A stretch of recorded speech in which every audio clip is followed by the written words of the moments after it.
kufike izinto eziwubungozi, ukufa nokulimala kanjalo, zingekho iy'mpawu oy'bonile. Musana ukuziba iy'bonakaliso ziyinto ewuphawu noma eyisixwayiso sokuthi kunento ekuzungezayo noma kunabantu abahlangana behlukana ngegama lakho. Lokho kufanele ukuthi sanibonani emakhaya. Okhulumayo-ke udokotela uLucifer.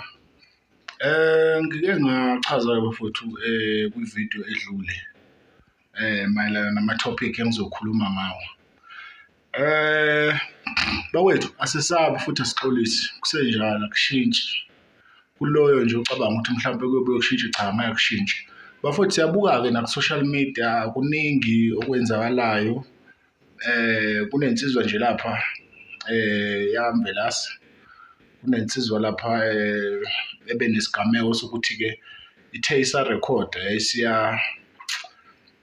yayisiyadubuleka ngenxa yezinto esingazi ukuthi-ke iziphi yona ebihlangene nazo noma ebikizo ngaleso sikhathi. So kubuhlungu-ke bafowethu ngoba akusona isigameko sokuqala, sekuneyigameko impela ey'balekayo la khona engingacaci khona ukuthi umuntu-ke ehamba kodwa-ke sesimbonile kakhulu kukuningi akukhulumayo, nabantu-ke angakhulumile kahle ngabo kwi-social media.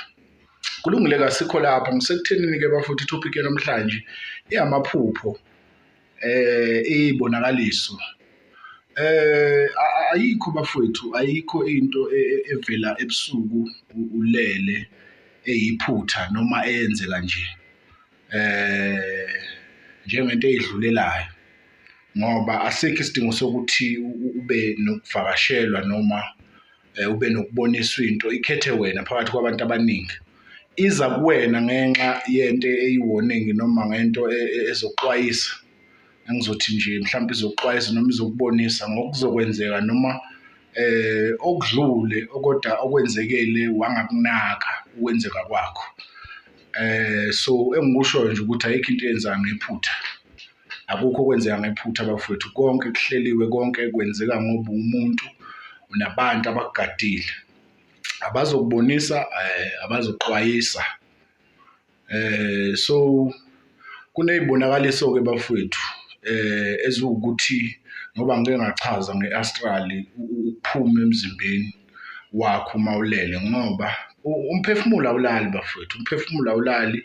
Into esuke ikhathele kusuke kuyinyama, yingakho kuyithola kwesinye isikhathi ube umuntu nje ophumayo ubone futhi ukuthi ngiphumile-ke ngahamba impela-ke kulokhu. Konke lokho kusuke kuvakashelwa noma ukuthathwa isidalo esithize, kunokuthize abafuna ukukubonisa khona. Okunye kuwukutshengisa amandla omoya osuke unawo ngaleso sikhathi, ekuthenini ila khona sekufanele ukuthi iy'nto zakho uma ukuthi kunezinto ey'thintayo nokuzenzayo uyiphakamele, uzenze ngempela noma uphushe ngempela, ngoba ngaleso sikhathi ila khona isidalo esisuke sesikuvakashele ngempela noma sinamandla kuwena emzimbeni noma empilweni yakho. Ngakho-ke omunye uzoqhamuka ethi ngiyibona ngihamba phezu kwamanzi, ngiyibona ngingena emanzini, ngiyabhabhadiswa noma ngiyafakwa emanzini, ngiyibona ngisemanzini, ngiyibona ngivakashelwe inyoka, ngilele ebusuku, ngiyibona ngihamba emoyeni, ngiyibona nje ngihamba emoyeni impela, ngiyibona ngihlaselwa kodwa ngibaleke ngiphumelele kulokho. Omunye eze ngempela egcine ehamba emoyeni, ibalekela izitha. Konke lokho kuyimpawu bafowethu zokuthi ngaleso sikhathi umoya wakho noma ithongo kuwena linamandla. Yingakho kufanele ukuthi iy'nto zakho bese uyithinta ngempela uyivuselele. Omunye uzothi mkhulu, no, nakhu-ke mkhulu yimi engichitha igazi, ngibona kuchitheka igazi ngaso sonke isikhathi uma ngilele.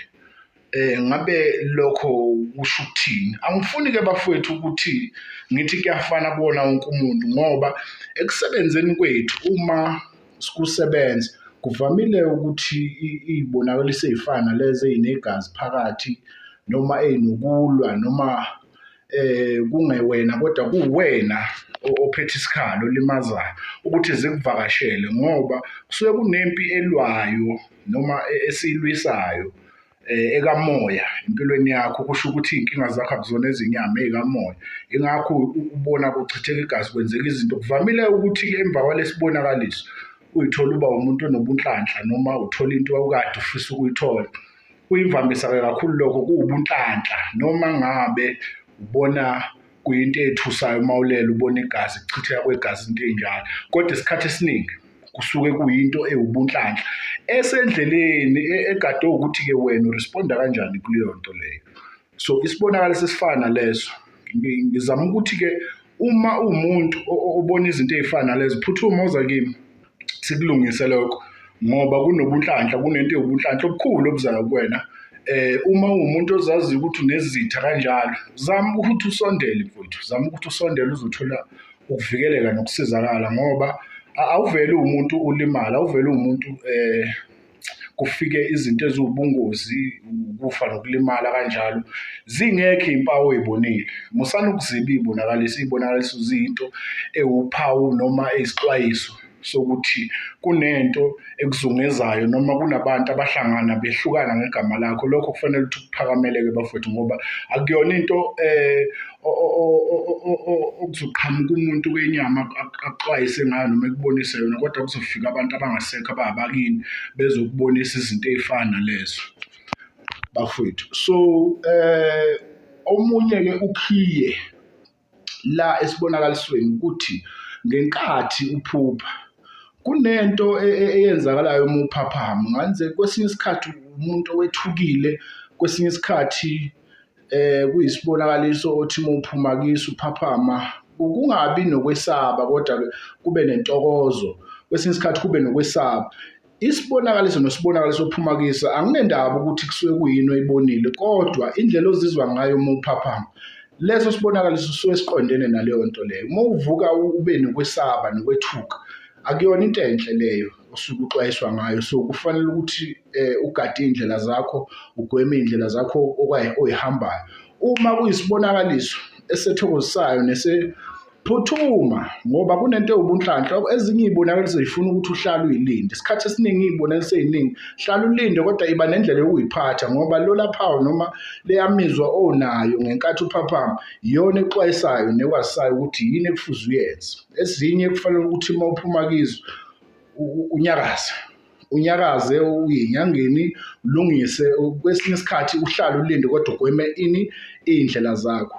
Ilokho-ke bafowethu bengithi angikudlulise, ngoba kuyibona okhiye abambalwa abadetermine impilo yomuntu nakusasa ukuthi ngabe kulezi zimo obhekene nazo kuyokuhambela kahle noma kuyohamba kabi. Ngakho kufanele ukuthi labo okhiye laba ubaqaphelisise, ikakhulukazi ey'bonakalisweni, ngoba konke okuzokwenzeka kusasa ukuboniswa uma ulele. Ngisho ngabe kuthiwa uyithembe kanjani, into zakho uyihambe kanjani, uyihlele kanjani, kodwa iy'bonakaliso zibona okhiye abakwazi ukukubonisa ukuthi yini ezokuvelela noma yini ezokwenzeka empilweni yakho kusasa. Sibonga kakhulu-ke bafowethu, niqhubeke nokulike and subscribe bafowethu.